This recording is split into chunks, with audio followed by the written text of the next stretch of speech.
अच्छा, जो भाग्य में नहीं होता उसके पीछे भी हमें नहीं पड़ना चाहिए। जो है वो मिलेगा। कहते हैं भाग्य में होगा तो भाग कर आ जाएगा, और भाग्य में नहीं होगा तो आया हुआ भी भाग जाएगा। इसलिए जितना हमें मिल रहा है वो हमें हमारे हिसाब का ठीक मिल रहा है। जिस योग्य विधाता ने बनाया ठीक है, संतोष रखो। बेटी ना होना, बेटा ना होना,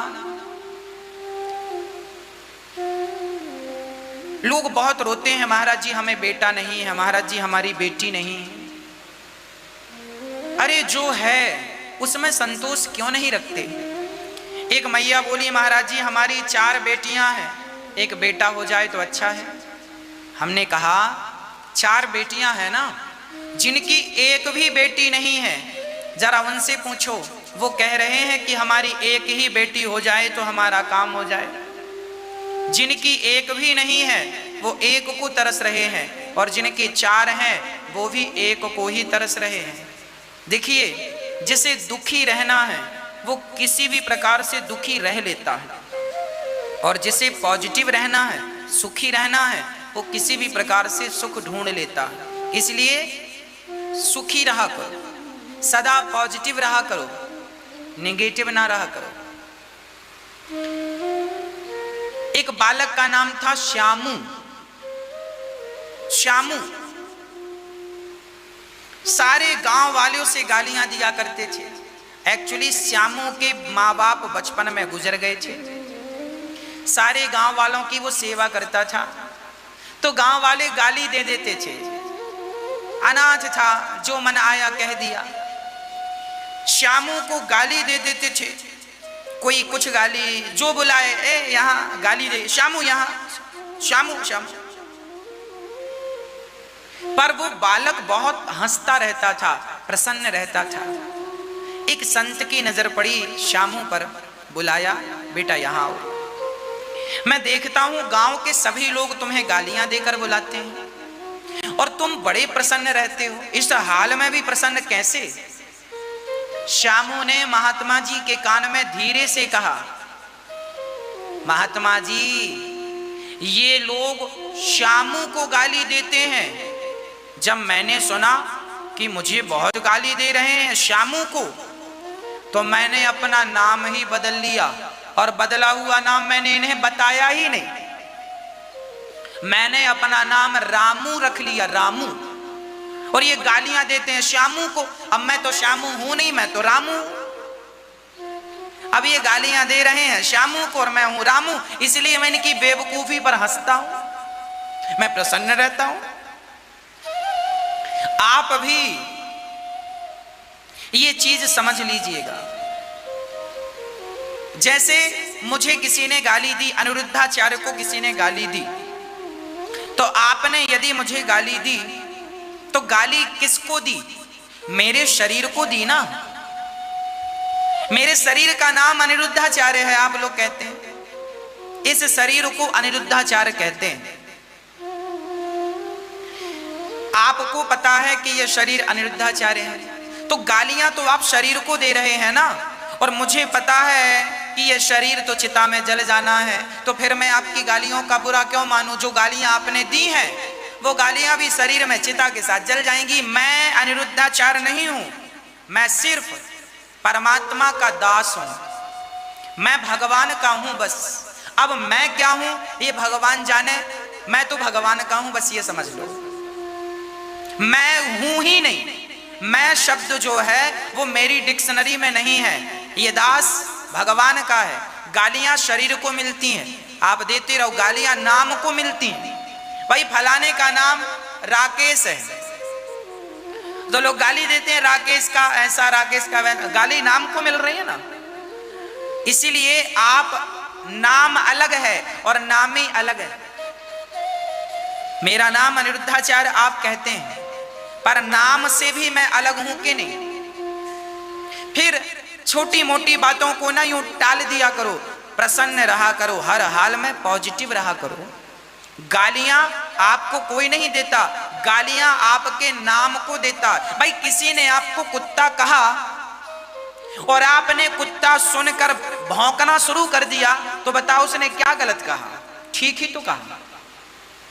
आपको कहा किसी ने कुत्ता, तुम कुत्ते हो, और अच्छा हमें कुत्ता का हमें, और आप कुत्ते की तरह व्यवहार करने लगे, उसको भी गालियां देने लगे, भौंकने लगे, तो बताओ फिर उसने क्या गलत कह दिया? तुम कुत्ते हो सो कुत्ता कह दिया। आप क्यों कुत्ते बन रहे हो? क्यों बुरा मान रहे हो किसी की गालियों का? देने दो ना, वो देने वाला होगा जो होगा, आप क्यों बुरा मान रहे हो? आपकी अज्ञानता का यही तो परिचय है। आप बात बात में गुस्सा करते हैं, छोटी छोटी बातों को माइंड में ले लेते हैं, यही ये अज्ञानता है। ज्ञानी व्यक्ति, समझदार व्यक्ति, विवेकवान व्यक्ति कभी ऐसी हरकत नहीं करता, अनपढ़ों जैसी। नारद जी सुनो, सनकादि कह रहे हैं, नारद जी सुनो, आत्मदेव जी की कोई संतान नहीं थी। अच्छा, जिसके बच्चा ना हो ना, लोग उसे जीने नहीं देते, खास करके बूढ़ी माताएं। जिसके बेटा नहीं है, फिर देखो बूढ़ी बूढ़ी माताएं बैठकर एक ही पंचायत करती हैं, फलाने की बहू की तो बेटा नहीं है, 4 बेटियां हो गई, बेटा नहीं, बेटी है कोई बेटा नहीं। अरे तुम्हारी बहू की तो बेटा है, तो तुमने कौन सा गढ़ जीत लिया? बेटा पाने से क्या है? आज जिनके बेटा हैं वो भी तो सेवा नहीं करते।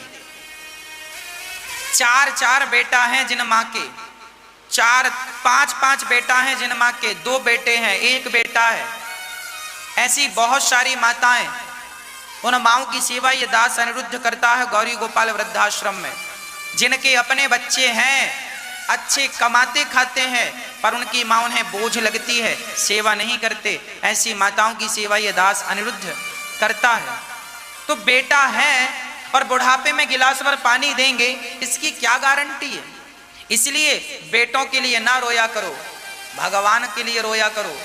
जो आंसू बेटों के लिए बह रहे हैं वो भगवान के लिए बहे होते तो वो आंसू भी मोती बनकर भगवान तक पहुंच जाते। जो आंसू तुमने व्यर्थ में गवा दिए, इसलिए भगवान के लिए रोना सीखो। संसार के लिए तो जिंदगी गुजर गई रोते रोते, बाल पक गए रोते रोते, क्या मिला? और अभी भी रोओगे तो क्या मिलेगा? इसलिए भगवान के लिए रोया करो। भगवान हमारे हैं, हम भगवान के हैं, इस विश्वास से रोया करो। कब मिलोगे नाथ?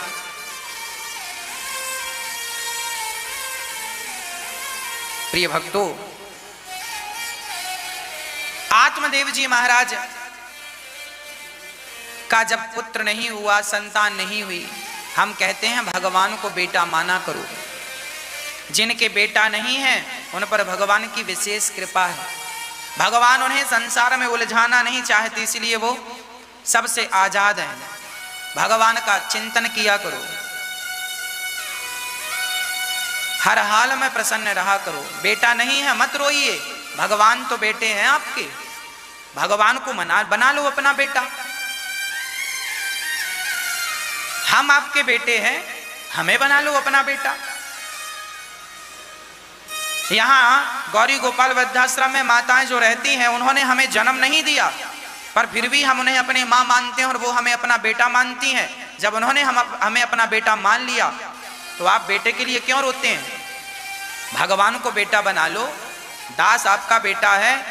हम सब ये ना सोचें कि हमारे पास ये नहीं है, ये सोचें कि भगवान ने हमें कितना कुछ दिया है। ये शरीर दिया है, क्या यही कम है? क्या ये जोड़ने को 2 हाथ दिए हैं, क्या यही कम है? क्या देखने को आंखें दी हैं, क्या यही कम है? बोलने को वाणी दी है, क्या यही कम है? सुनने को कान दिए हैं, क्या यही कम है? चलने को पांव दिए हैं, क्या यही कम है? फिर भी रोते हो कि बेटा नहीं है। मीराबाई को भी कोई बेटा नहीं था, यशोदा मैया के भी कोई बेटा नहीं था। यशोदा ने कृष्ण को अपना बेटा माना, और मीराबाई के तो कोई संतान नहीं थी, उन्होंने कृष्ण को अपना माना। अमर हो गई, उसके बेटा नहीं था, फिर भी वो अमर है, और तुम्हारे बेटा है, फिर भी कौन पूछता है? तो बेटों से कोई महान बनता होता तो बहुत सारे बेटा पैदा कर लेते, पर बेटों से महान नहीं बनते। मेरी माँ, भगवान का भजन करके, भगवान को प्राप्त करके व्यक्ति महान बन जाता है। मीराबाई महान बन गई। मेरे तो गिरधर गोपाल दूसरों ना कोई, वो रोती थी पर भगवान के लिए रोती थी। आप और हम रोते हैं, बेटा बेटी के लिए रोते हैं, यही तो विडंबना है। श्री आत्मदेव जी घर छोड़कर निकल गए। रास्ते में एक संत मिले। संत ने कहा, क्यों रो रहे हो? कथम ब्रह्मन दीन मुखः कुतश्चिंतातुरो भवान त्वरितम गम्यते कुत्र कुतश्चागमनम तब। क्यों रो रहे हो? महाराज मेरे कोई संतान नहीं है। संत ने को फल दिया, बोले बेटे के चक्कर में ना पड़ना, और फिर भी तुम जिद कर रहे हो तो यह फल पत्नी को खिलाना, बेटा होगा। आत्मदेव जी दौड़कर पत्नी के पास गए, लो संत जी ने फल दिया है, खा लो। धुंधली ने फल खाया नहीं, गाय को खिला दिया, और गाय ने एक सुंदर से बच्चे को जन्म दिया। धुंधली ने अपनी बहन का बेटा खरीद लिया, नाम रखा धुंधकारी। और धुंधकारी अब बड़ा दुष्ट हुआ, और गौकर्ण जी गाय का बच्चा हुआ बड़ा सज्जन, बड़ा संस्कारी, नाम रखा गौकर्ण। धुंधली ने बहन का बेटा पैसा देकर खरीदा, सो नाम रखा धुंधकारी। अब धुंधकारी जब बड़ा हुआ तो अपने पिता की पीठ में 2 लाठी जमाया, बोले पैसे निकालो। आत्मदेव जी रोने लगे, हे विधाता, जब बेटा नहीं था तो भी रोना पड़ा, और आज बेटा है तो भी हमें रोना पड़ रहा है। क्या बताएं, इस संसार में हम सबको रोना तो देखो पड़ता ही है। अच्छा, जब हम रोते हैं तो हम दोष देते हैं किसी को। आत्मदेव जी अब रो रहे हैं, बेटा, संत ने कहा था बेटे के चक्कर में ना पड़ो, पर नहीं माने, बेटा दो बेटा दो। एक आदमी, उसके बेटा नहीं था तो उसने एक बेटा गोद ले लिया। अनाथ आश्रम में जाकर एक बच्चा गोद ले आया, सारी संपत्ति उसके नाम कर दी, और सारी संपत्ति उसके नाम की। तो वही बच्चा अब अपने बाप को लाठियों से मारता है, बाहर निकालता है। बूढ़ा आदमी रोता है, बेटे ने मार दिया, बेटे ने निकाल दिया। तो हमने कहा तुम्हारा ही बेटा है? बोले ना, गोद लिया था। हमने कहा क्या जरूरत थी गोद लेने की? यदि गोद ना लिया होता तुमने बच्चे को तो क्या इतना कष्ट उठाना पड़ता? बोले नहीं। हमने कहा भगवान ने तो तुम्हें सुखी ही भेजा था, पर तुम जबरदस्ती अपनी बुद्धि लगाकर दुखी हो गए। अरे जो संपत्ति बेटे को दी वही संपत्ति दान पुण्य में लगाया होता तो आपका धन आपके साथ वहां तक जाता। बना लिया तुमने बेटा, अब रो इसके नाम पर। अब तुम्हारे दुख का जिम्मेदार कोई नहीं है, अब रोइए तुम इसके नाम पर, रोते रहो, कोई आंसू पहुंचने वाला भी नहीं मिलेगा। बिना विचारे जो करे सो पाछे पछताए, काम बिगाड़े आपनो जग में होए हंसाए। हाँ, आज आप किसका भरोसा करेंगे? खुद का जाया हुआ बेटा तो साथ देता नहीं है, भला और किसकी आप गारंटी लोगे? इसलिए आत्मदेव जी रोने लगे। तब गौकर्ण जी ने उन्हें समझाया, पिताजी मत रोइए, पिताजी न देना दोष किस्मत को,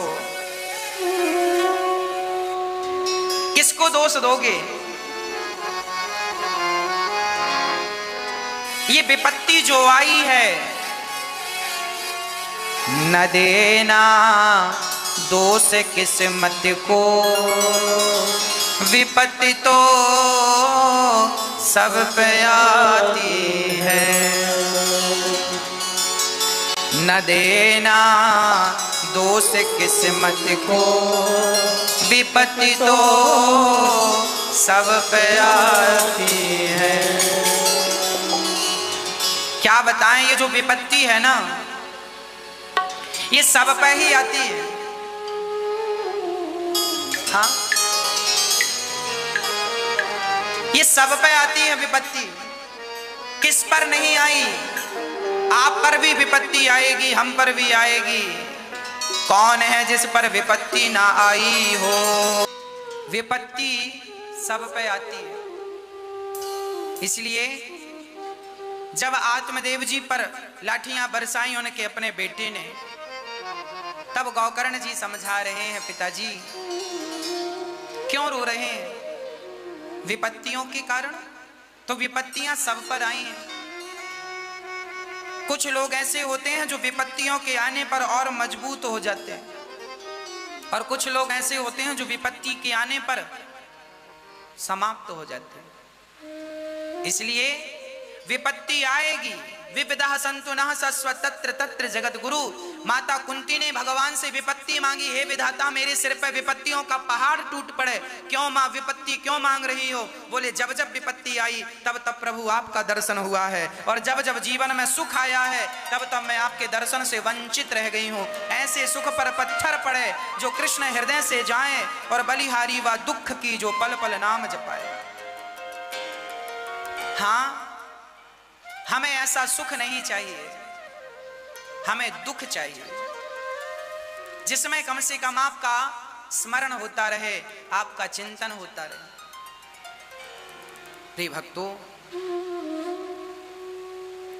श्री गौकर्ण जी ज्ञान दे रहे हैं अपने पिता आत्मदेव जी को। सुनिए, पिताजी, देहेश्चिमांस रुद्रे विमतिम त्यजत्वम जाया सुतादिषु सदा ममतां विमुञ्च्य पश्या निशम जगदिदं क्षण भंग निष्ठम वैराग्य राग रसिको भव भक्ति निष्ठा। हमारा जीवन सेवा में लगे। हम अभी एक दिन हम मछलियों को दाना डाल रहे थे नदी में। एक बार हम एक नदी में गए, वहां हम मछलियों के लिए दाना डाल रहे थे। तभी किसी ने हमसे कहा कि महाराज जी, हमारे हाथ में क्या है? बिल्कुल सच्ची घटना बोल रहा हूं, आप सुनिएगा। एक बार मैं मछलियों को दाना डाल रहा था, तभी एक सज्जन ने मेरे से कहा, महाराज जी हमारे हाथ में क्या है? हमने कहा देखो, हम ये ना सोचें कि हमारे हाथ में कुछ नहीं, अभी हमारे हाथ में मछलियों को डालने के लिए दाना है। दाना है तो दाना डाल लो। तुम कहते हो हमारे हाथ में क्या है? सब भगवान के हाथ में है ना। तुम्हारे हाथ में भी कुछ है। तुम किसी के आंसू पहुंच सकते हो, ये तुम्हारे हाथ में। हाँ, तुम किसी के आंसू पहुंच सकते हो, ये तुम्हारे हाथ में है। तुम किसी को भोजन करा सकते हो, ये तुम्हारे हाथ में है। तुम किसी को प्यासे को पानी पिला सकते हो, ये तुम्हारे हाथ में है। तुम किसी रोते को हंसा सकते हो, ये तुम्हारे हाथ में है। तुम किसी को सहारा दे सकते हो, ये तुम्हारे हाथ में है। ये तो बहाना है कि हमारे हाथ में कुछ नहीं है। अरे जो नहीं है तुम्हारे हाथ में उसकी परवाह ना करो, जो तुम्हारे हाथ में है उसका सदुपयोग कर लो। बस जो है उसका सदुपयोग।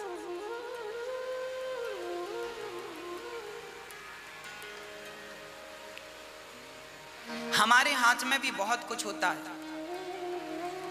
प्रकृति को बदलना मेरे हाथ में नहीं है। कोरोना को भगा देना मेरे हाथ में नहीं है, पर कोरोना पीड़ितों की मदद करना मेरे हाथ में है।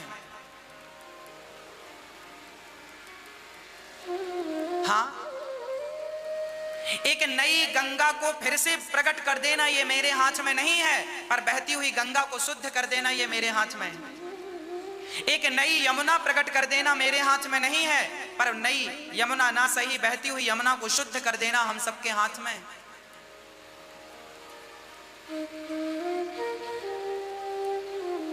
जो हमारे हाथ में है हम वो तो करें। आपके हाथ में है कि आप अपने माँ बाप की सेवा कर सकें, पर आप नहीं करते। जो नहीं करते, मैं उनकी बोल रहा हूं।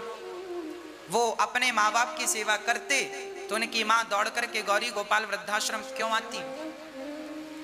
आज मुझे एक मां ने बताया कि मेरे 4 बेटे हैं।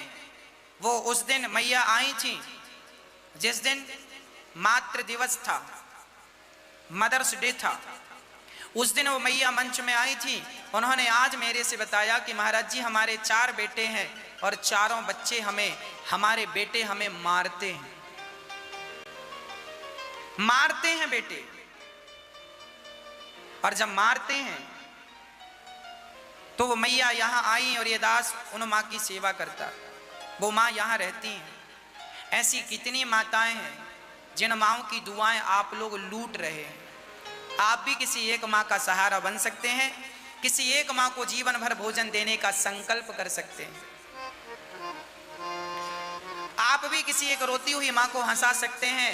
जानते हैं बुढ़ापे में जब अपनों का सहारा छूट जाता है तब उस मां के, उस व्यक्ति की क्या गुजरती होगी, जिसके सिर पे छत भी नहीं होती होगी, तो आप भी किसी एक माँ के सिर की छत बन करके उसकी छाया बन जाइए। गौरी गोपाल वृद्धाश्रम पूरा माँओं से पैक हो गया है। एक दूसरा वृद्धाश्रम बनाने की जरूरत है जहाँ 1000 माताओं के रहने की व्यवस्था होगी। उन माताओं के लिए आप एक कमरे की छत का योगदान कर सकते हैं, एक कमरे की छत का सहयोग कर सकते हैं, जहाँ माताएं आपकी छाया में अपना बचा हुआ समय व्यतीत करेंगी और उसका फल आशीर्वाद हमें मिलेगा।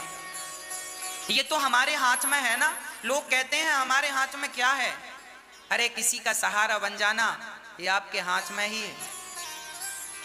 जो हमारे हाथ में है वो हम करें, जो हमारे हाथ में नहीं है वो विधाता पर छोड़ दें। प्रभु आगे तुम संभालो, जो हमारे बस का है हम करें। इसलिए ये दास आपसे कहता है, किसी एक माँ को आप गोद ले सकते हैं, किसी एक माँ का जीवन भर भोजन देने का संकल्प कर सकते हैं। साथ ही यहाँ गौरी गोपाल अन्न क्षेत्र भी चलता है। यहाँ हजारों संत, हजारों गृहस्थी पेट भर के प्रसाद ग्रहण करते हैं। आप भी इन संतों के लिए अन्न क्षेत्र बंटवा सकते हैं। एक दिन का लंगर, एक दिन का भंडारा, एक दिन के अन्न क्षेत्र की सेवा आप ले सकते हैं और यहाँ हजारों साधु संतों के भोजन में आप भी अपना योगदान प्रदान कर सकते हैं। आप भी इन संतों की सेवा से जुड़ सकते हैं। जब नारद जी ने, धुंधकारी ने माँ पिता को मारा, माँ को मारा, माँ पिता दोनों, माँ तो कुएं में कूद कर मर गई, पिताजी तो भागवत का पाठ करके अपना कल्याण करते हैं। धुंधकारी की 5 पत्नियां, 5 स्त्रियों से संबंध रखता है। पांचों ने धन के लोभ में गला दबाकर धुंधकारी को मार डाला। धुंधकारी जब मरा तो प्रेत बन गया। पापी व्यक्ति जब मरता है ना तो प्रेत योनि मिलती है। इसलिए प्रेत योनि से बचना हो तो कभी अपनी माँ, जो अपनी माँ को, अपने पिता को सताता है, ऐसा व्यक्ति प्रेत योनि में जाता है। प्रेत योनि में दोनों धुंधकारी चला। गौकर्ण जी ने भागवत सुनाकर उस प्रेत योनि से धुंधकारी को मुक्त किया और प्रेत योनि से निकलकर वह भगवान के धाम चला गया। केवल कथा सुन करके, केवल भागवत सुन करके। भागवत में इतनी ताकत है कि धुंधकारी जैसा पापी भी भागवत सुनकर तर गया। प्रिय भक्तों, जब भागवत सुनकर धुंधकारी तरा तब नारद जी को समझ आ गया, स्पष्ट हो गया कि भागवत सबको तारती है। पापी से पापी गौकर्ण जी ने दूसरी बार भागवत सुनाई। सारे पशु पक्षी सब भगवान के धाम गए और जिसने कथा सुनी और गौकर्ण जी को भगवान ने हृदय से लगाकर उनको अपना धाम प्रदान किया।